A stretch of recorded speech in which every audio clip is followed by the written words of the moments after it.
This is the Greg Bedard Patriots Podcast with Nick Cattles.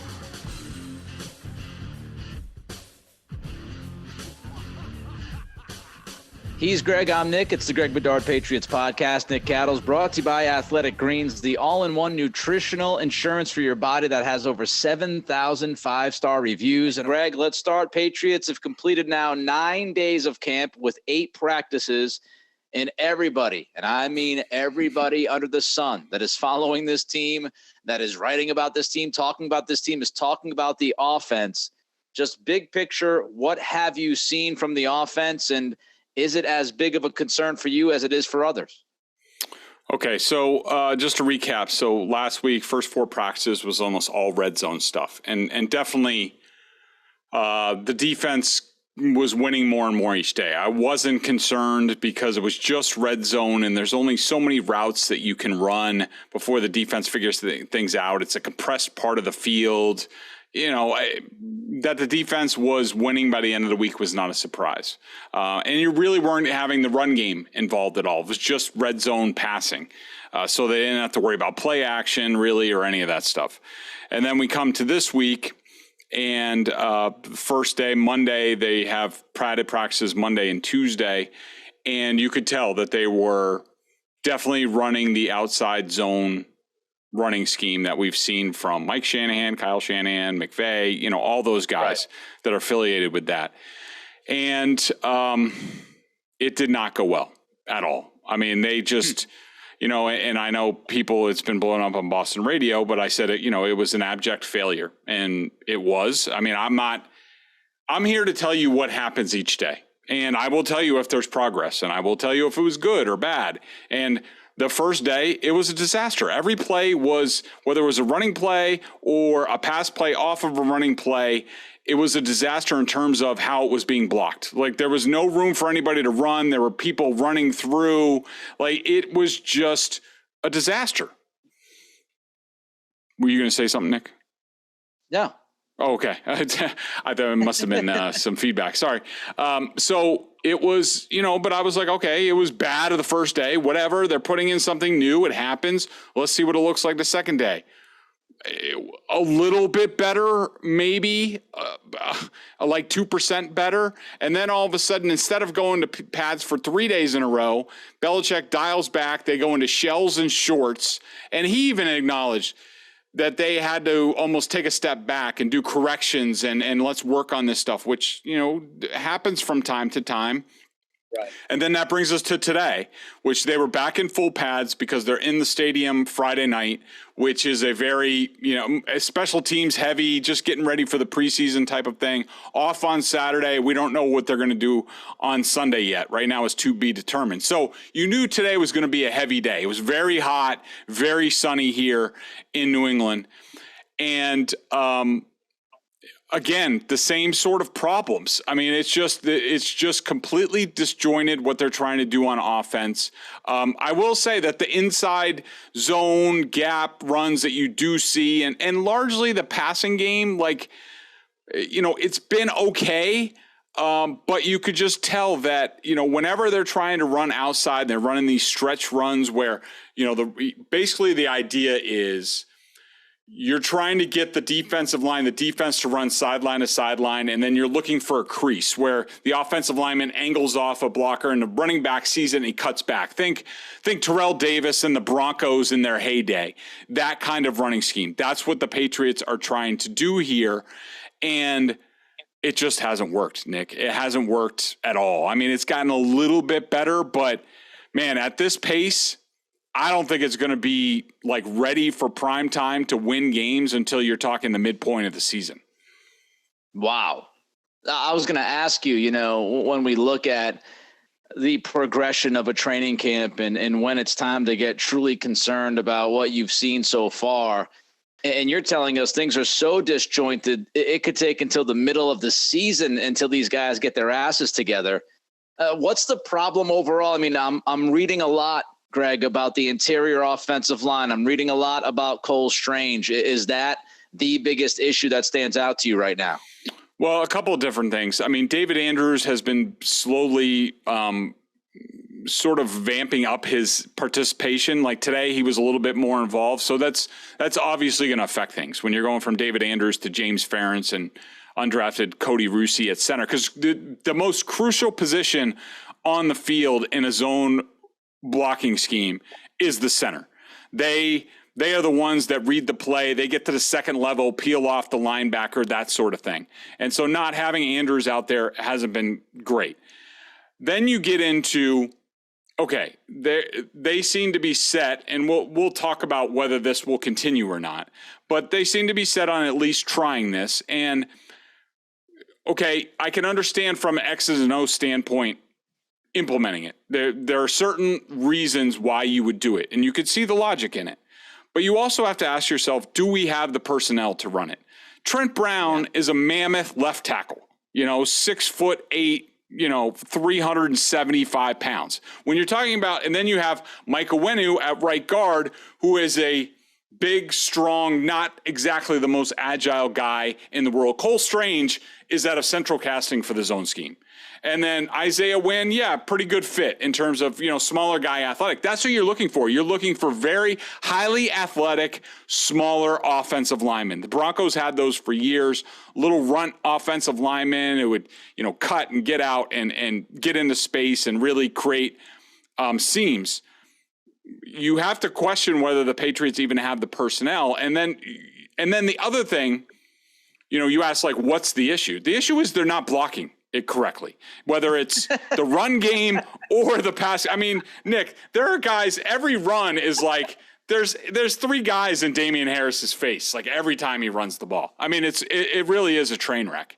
And man, what's the problem? They're not blocking. Well, that would be a problem. They're not blocking. Yeah. Yes.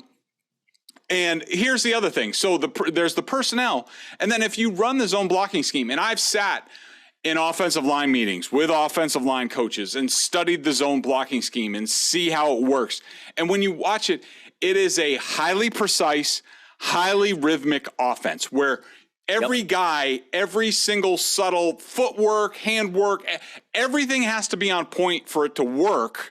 And if it's not, it can be a disaster. And so you put together they don't have the right personnel right now. I don't know whether they have the, in terms of the CBA and the practice time and what you can do, I don't know whether they have enough time to put it in, to coach it up properly. And then you have to get into, do they have the right coaches to implement the scheme? Because normally you need guys who have been in this scheme forever, whether it's the offensive line coach or the offensive coordinator. Mike McDaniel right now is in Miami putting in this scheme, Kyle Shanahan's scheme. Yeah. He was in it for 10 years. He was Kyle Shanahan's right-hand man. He knows exactly how you have to do it step by step, whether he was with him in Atlanta when they put it in. He was with him in San Francisco when they put it in. There's nobody like that on the Patriots staff. So you put all those three things together and it makes you wonder whether this is going to work or not. Same thing with McVay in LA, right? McVay was in that system. He understands. He knows what it takes to run the system. When you talk about this offensive line and you talk about the problems and that they don't have the talent up front to run this kind of scheme, to me, I immediately go to Cole Strange. So he is a guy, as you mentioned, he is a great fit because he's so athletic. He can get out there, get to the second level, all those good things. And he's a perfect fit. But here's my question. Like, if part of the reason why they drafted Strange in the first round was because they felt like this was the scheme they were going to go with and that he was a perfect fit for the scheme. Well, what happens if you can't run that scheme and you have to go back to what you did before you thought you were going to run this Shanahan run game? And now you might be dealing with your first round pick being a guy who might not fit what you have to revert back to. So that's a concern for me. Like if they were looking at Cole Strange and said, hey, we're going Shanahan system. This dude is perfect interior offensive line for that run scheme. This is going to work out beautifully. And then the rest of the dudes couldn't get, together and figure it out. And then you got to go back to what you did. Well, is Cole Strange as good of a fit in that system and what you have to go back to? And if he's not, would you have drafted him in the first place in the first round? It's a very legitimate question, Nick. And look, I will say that I've been watching Cole Strange for 8 practices now. He's about what I thought he would be, and highly athletic, which we haven't even had a chance to see right now, because all he's worried about right now is making sure he blocks the right guy, because he's having enough issues with that with the scheme. But highly athletic, he's had his moments in one-on-ones, but you watch him against the more powerful guys. Like today I had him 0-2 in one-on-one pass rush, and he lost to Christian Barmore, which is no big thing. I mean, Christian Barmore destroys just about everybody at this point in his second season. And then, Lawrence Guy, who isn't exactly a pass rusher, but a powerful guy.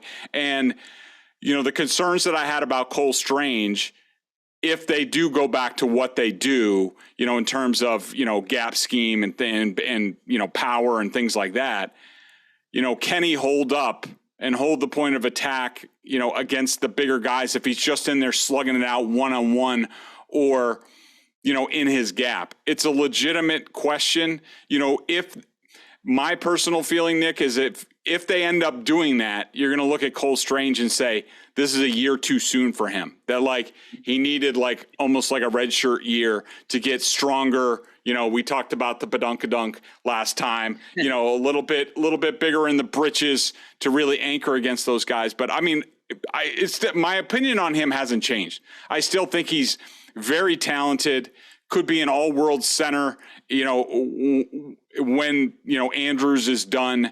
But for him to anchor down after down against some of these bigger guys in the NFL, I think it's going to be a rough go for him as a rookie, at least to start. And yeah, I'll tell you, if you draft a guard, we talked about this around draft time. If you draft a guard in the first round, and this year was kind of funky. There were, 3 guards that were drafted in the first round this year, as high as 13 or 15, whatever it was. If you draft an OG in the first round, I'm telling you right now, there's not a single coach on that football team that drafted that guy in the first round that drafted to redshirt him. If you're drafting a guard in the first round, that dude better be good to really good day one, right out the jump. You're not drafting somebody at that position to redshirt him a season. So let's hope he figures it out. Let's talk about what's worked offensively. Has anything worked offensively? Yeah, I think the inside gap runs, inside zone type stuff, which they've always done, have been effective. Damian Harris and Rhamondre Stevenson, quick hitters up the middle,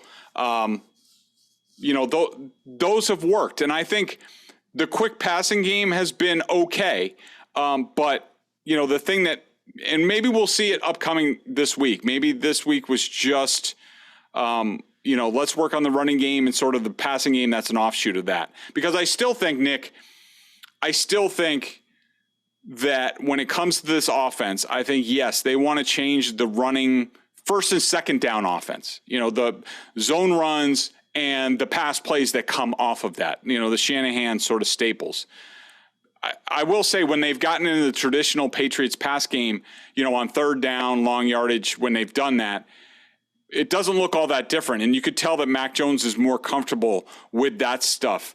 So I think that I'm not panicking about the pass game, even though there's been barely any big plays. I don't think they're there yet in terms of their camp installation. I think that'll come this week. But I think that I'm okay with the inside running game and the short, quick passing game right now. I feel okay where they are at this point. And of course, if you're going through this scheme change with your run game and it's not going great, then you're going to fail to address things that you might have wanted to add to it as well. We talk about the RPO stuff. We talk about misdirection in the backfield. What we see from offenses nowadays in the NFL, if you're struggling with the basics of switching over and that, it's holding you back for a little bit, that means you're not going to be able to build on what your foundation is going to be, because you're still addressing your foundation. And that puts your offense in a very difficult spot. Not to mention, if Matt Patricia's calling the plays, you get a first-time play caller, an offense trying to figure out its foundation in week 1 or 2. Can you add elements to that offense during the season with a guy who's never been an offensive coordinator or a play caller on the offensive side of things? All of these questions kind of roll into, the next and the next and the next. how are players reacting? We know how you're reacting, how people following this team are reacting. How are players reacting? So people in the spring, I talked to some people after some of the practices, people who are very well connected to the Patriots and the players, and they sounded the alarm bell, and we talked about that. I checked back in with those people, and they said it's even worse now. That I don't know how to term it. It's not panic, but yeah, there are players on this team who aren't thrilled. And I think, you look at the comments that Mac Jones had the other day. I mean, when, the first question out of the box was something about like, oh, how do you think the installation of the scheme's going? And he basically, unprompted, he comes out and he's like, yeah, the aim isn't to have me running around all that much, but the offensive line is doing a great job. And for Mac Jones to come out unprompted and basically just say, yeah, I have no time to throw the ball. Like, for him to come out and say that for a guy who's been at Alabama and Nick Saban and now with the Patriots, where you don't say anything, it should set off alarm bell. I think Mac Jones is very frustrated. And I think that a guy like, possibly like David Andrews is also frustrated, where they look at it and they say to themselves, like, what the hell are we doing? And here's where my concern lies, Nick, is that, okay, so Belichick dialed things back to get on a better page. I will say that was unsuccessful today. Now they're going to have basically a couple days off coming up. Then they come back. They have a preseason game on Thursday. So they have Monday and Tuesday. Wednesday will be sort of like a walkthrough.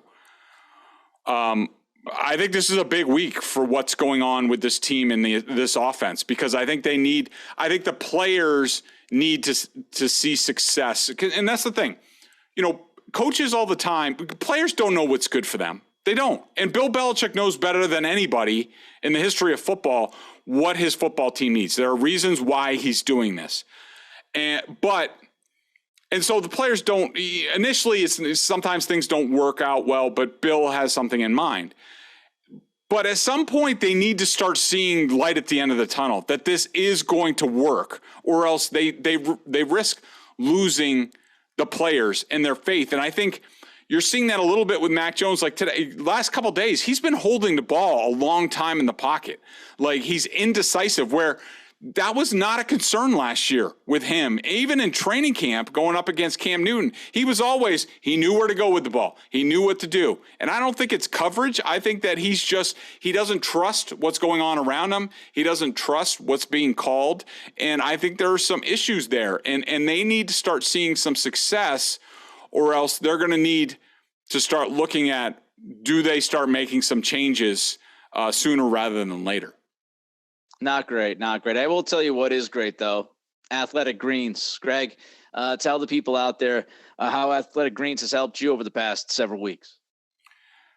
I started taking AG1 because, I needed to make a change. I needed to get better with my vitamins and supplements and stuff like that. And I did a bunch of research, saw stuff on Twitter from Forward Player I used to cover.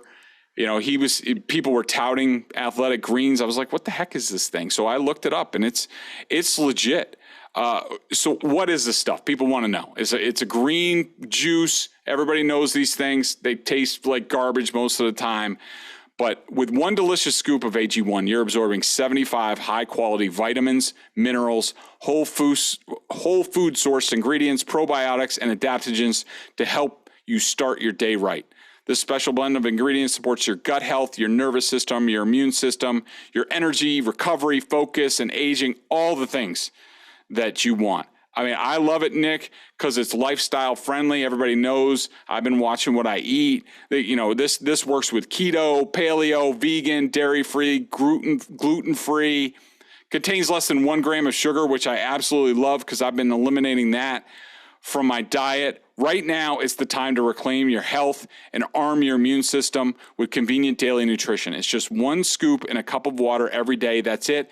tastes minty at the end. It doesn't taste like garbage. I'm telling you, it tastes good. I look forward to it every single morning. When that's the first thing that I eat, get it into my system, get those vitamins absorbed. No need for a million different pills and supplements to look out for your health. To make it easy, Athletic Greens is going to give you a free 1-year supply of immune-supporting vitamin D. It's this little droplet thing that you put in. I have it. I put it into my drink every day. It's awesome. 5 free travel packs with your first purchase. All you have to do is visit athleticgreens.com/Bedard. Again, that's athleticgreens.com/Bedard, BEDARD, to take ownership over your health and pick up the ultimate daily nutritional insurance. AG1, baby. All right, so we talked about the offense. Not great, Bob, not great. Let's jump to the other side of the football. Defensively, what are we looking at? Who has stood out? Your feelings overall about this defense up to this point? Yeah, I mean, so far I feel pretty good about the defense. I think that, and again, it has to do with the offense. We're not sure what to make of it because we're not sure what to make of the offense. I mean, if Devon Godchow and Christian Barmore are making plays every single play against this offense, does that mean that they're all world players? I tend to think not, but who knows, maybe. But I will say, pretty much the cast of characters that we thought from the spring, Nick, that's been going on. I mean, you have, for starters, they'll have Judon out there. Dietrich Wise has been out, so Henry Anderson has been on the other side of Judon on early downs. You have Lawrence Guy and Devon Godchow in the middle. You have Juwan Bentley, Raekwon McMillan as the inside linebackers. You have your cast of characters as safeties. They're rotating through them. At cornerback, looks pretty much like Jalen Mills, Terrence Mitchell, and Jonathan Jones. So pretty much what we thought as the starters, that's been the starters. And I think they've been good. They haven't been tested a whole lot. I will say the defensive line's done an excellent job. Haven't given up much against the run. And I will say that I think, we talked about it before where, a lot of people were worried about the cornerbacks. I sort of like the pieces. I mean, whether it's Jalen Mills has played terrific. Mitchell, I still want to see more from him. Jonathan Jones, he had a great coverage today, one-on-one down the field. I forget who it was against, but was all over the guy. They have some backups there that, whether it's Miles Bryant, Sean Wade's done okay. But then you get into the rookies. I think Jack Jones hasn't popped like he did in the spring, but he's made plays. Marcus Jones has looked good out there. The safeties have all taken turns sort of making plays. So, I feel good about the defense where they are right now. Disappointing to see Judon out today. Anthony Jennings off the scrap heap has had a great summer so far, and he was out there in place of Judon. Uche's had a good day today in terms of one-on-ones. He's been sort of hit and miss so far. But, you look at it at every level, it seems like they have difference makers, and we just are going to have to see whether that applies to other teams as well. It's all interesting because, heading into the training camp, I think we had some more questions about the defense and the offense, and the defense looks pretty good, and the offense looks like it's somewhat disjointed, disoriented, in shambles, whichever description you would like to use personally. The defense looks ahead of the offense, which I find to be pretty fascinating. All right, let's go 3 up, 3 down. Let's start with the 3 up overall at this point, Greg. I would say my first up would have to be Christian Barmore.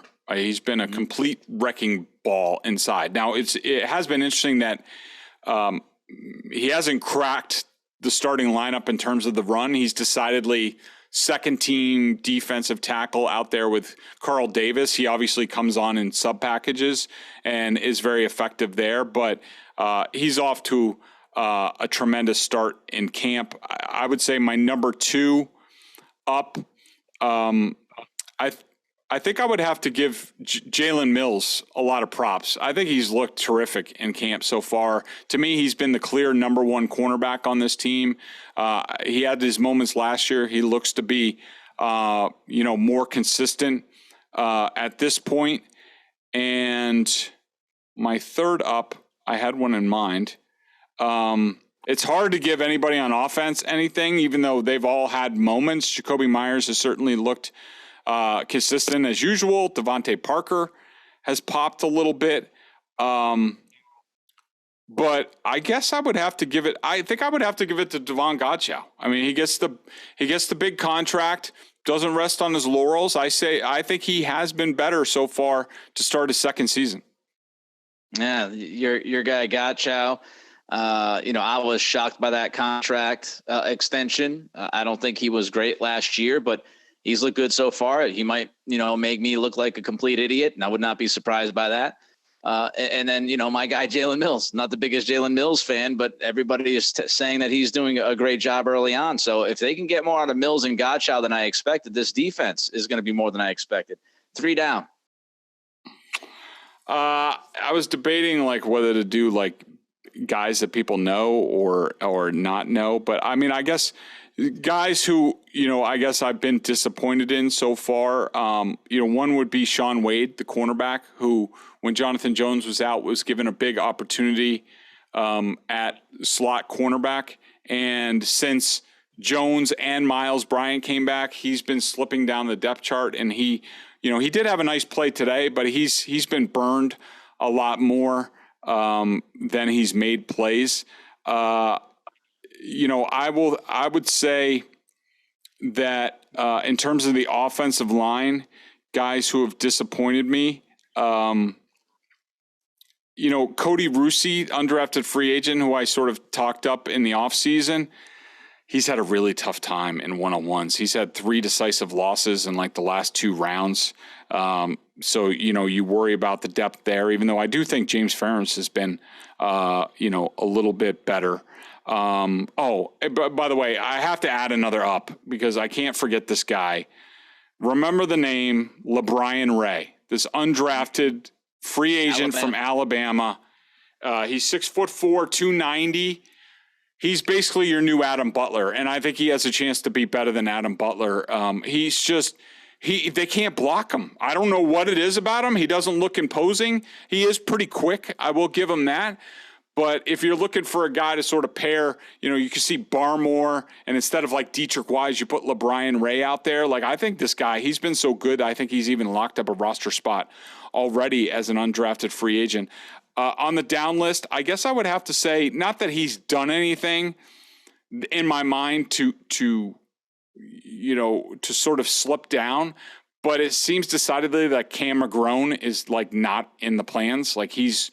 He's way down the depth chart, third line defense with Harvey Lange.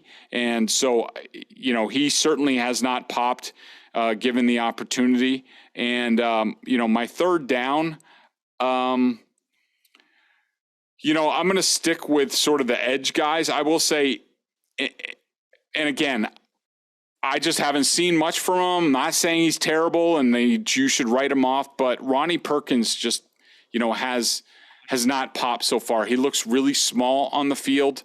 Josh Uche is also having that problem a little bit, but he has popped at times. Ronnie Perkins, to me, he's off to a tough start. And while we're here, I did another guy to keep an eye on. We mentioned him earlier. Anthony Jennings has had a tremendous start to camp, and I think we now know that he was always a tweener, but he seems like he's going to be an edge guy for this team. We're going to have to see. I mean, guys like Uche and Ronnie Perkins are now going to have to compete with Anthony Jennings, who has brought it every single day. He's been terrific. The Cam McGrone stuff's interesting because it's the anti-Patriots way of handling everything. During the draft, they're all pumping his tires. They're all talking about him, right? Steve's out there talking about him. Bill's talking about him. Of course, Groh was talking about him. He was our draft pick this year at linebacker. And so really what the Patriots don't do, talking guys up early on, especially that haven't proven anything at the NFL level. And it's they heightened the anticipation and expectation for McGrone, and now McGrone's not out there doing much. It's it feels like a big letdown. You were expecting something, and it's just not there. All right, 3 quick ones for you. Mack Wilson, is he making a charge at that second linebacker spot? Or he is. Not so much? He is. I like what I see out of Mack Wilson. What I would say about him so far early in camp is there's a play usually once a day that he makes that you're like, oh, okay, that was interesting. Like the first day of one-on-ones, all of a sudden he's rushing outside. He's rushing as a defensive end, wins his one rep. Then the next day he blows up, I think, J.J. Taylor in the hole and knocks him back. And then he knocks over Pierre Strong, the next day. He's always making his presence known. And, just to give people an update, the rookie running backs, Pierre Strong and Kevin Harris, not exactly setting the world on fire so far. Going to take him a little while. Yep. Rhamondre, let's talk about running backs. Rhamondre for a minute. A lot of people talking about how he's looks a little bit kind of slimmed down. Not that he's lost a ton of weight, but more that he's kind of toned it a little bit more, if that makes sense. And, I was reading, I think it was Mike Reese the other day talking about the possibility of him playing a bigger role in the passing game. Do you see it? Rhamondre looks, a little trimmer. I thought he was a really, really good player last year. I expect the same level. It's been hard to see so far, with the running game, but I think he's done fine. As far as, Stevenson and Harris involved in the running game, I kind of want to wait a little bit. I mean, I will say if they were starting a game tomorrow, to me, it's the third down back, the pass back is clearly Ty Montgomery, who we've seen line up in the backfield. He's been the running back. He gets to receiver. He does a little bit of everything. And so to me, in my mind, he's clearly the pass back right now. We'll see, like a guy like J.J. Taylor with James White out has not grabbed the opportunity. Pierre Strong has not grabbed the opportunity. So to me, when it comes to the season, or if they were going to play a game tomorrow, it'd be Ty Montgomery would be the pass back for this team. Joshuah Bledose, is he actually somebody who could play some on the back end if you have some injury issues? Or I know he got off to a really good start. Has he slowed down a little bit here lately? He's slowed down a little bit, but I think he's a good player. I think we've seen in the last handful of practices, Devin McCourty's gotten more veteran rest. And when that happens, it's been Bledsoe who has stepped in. And of course, they have no shortage of safeties, and Jabril Peppers is healthy, but he hasn't done very much in terms of, he doesn't participate in team or anything like that. So we don't know how that's going to change the dynamic. But yeah, I think Bledsoe's looked pretty good. I mean, I'm impressed with him. Once we get to the games and I get a little bit more film and I'm watching from the press box, then I might get a better feel on, hey, is this guy more of a strong safety or is he more of a free safety? In my mind right now, Bledsoe is sort of a tweener. He can go both ways. But I think that he's off to a strong start and, he's physically imposing. I'd like to see him hit once the game starts because I got a feeling he's going to hit very hard. And I think that's the kind of thing that they need on this defense. All right, let's get to the BostonSportsJournal.com member question of the day. Check them out. BSJ, $39.99 on the annual plan. Not only do you get top-notch analysis of all the Boston Pro sports, you also get a lot of Bedard talking about the Patriots, coaches film, video analysis, all that good stuff. This is from Gino Crow. Jones was essentially, talking about Mack, 7 for 11 in the 11 on 11s. Isn't that okay? One report had him going 10 for 10 at one point with no distinction on what drill they were running. That's bad. Just trying to figure out what's going on. Yeah. So, I put this in here to sort of address, and I'm sure, Gino's not the only one with this question, that my numbers sort of differ than other reporters. And usually I put a disclaimer in there, but I guess I need to put that back in. So I don't count everything that everybody does. I just don't. Like there was an extended 11 on 11 period early in today's practice where it was the first team defense against first team offense against the third team defense. And that's fine. I don't necessarily not count plays because of that, but it was just sort of the pace that they were running and sort of the plays. It seemed like to me it wasn't quite a jog through, but it wasn't definitely going all out. So I sort of set that period aside. I just didn't think it was all that competitive. And so I don't think in my mind, those numbers don't count. And I don't want them to count when it comes to, my evaluation. So I counted the last, I think it was 3 periods of team. And I had, I had Mac Jones 6 of 11 with 3 sacks, and a drop. So J.J. Taylor dropped the ball. And And I think actually that should have been 4 sacks. And he's saying, well, the drop should be a completion. Yeah, but we're not talking about Air Coryell here. Like, his completions are like check downs, quick passes. You know, he had a couple nice passes. He had a touchdown to Trey Nixon. You know, in the corner of the end zone, it was nice. It wasn't anything spectacular, but no, I'm fine with the numbers that I keep. Yes, it's different. I don't count everything that everybody does. I think that, you know, I've learned enough over the years of 20 years covering the league where I know in my mind, and then people can toss it aside. You can be, Bedard's a blowhard. Thinks he knows it all. He doesn't know jack. You could say that. That's fine. I'm giving you my opinion. And I think over the years in my track record, I think I've earned a lot of people's trust in terms of what I tell you I think is important. And, you know, I think Mack was fine today, but it wasn't a high degree of difficulty. When it is, and when he does well, you bet your ass I'm going to tell you, and I'm going to be shouting it from the rooftops, that Mac Jones was awesome. I'm sure go back and read last year. I said that at times. I know we had those discussions. But so far, no, don't read too much into the numbers. Never, ever read too much into training camp numbers, especially if you don't know the reporter who's telling you and their track record and how they're judging things. I would have a lot less questions about Mac anyway. I think this, hell yeah, you know, offensive line and play calling, and those are the questions that we're going to have to ask if this offense continues to look like the way it's looked through the first 8 practices of camp. He's Greg. I'm Nick. It's the Greg Bedard Patriots Podcast with Nick Cattles. Thanks to Athletic Greens. We'll be back next week to talk to you. Till then, be good, be safe, and be healthy.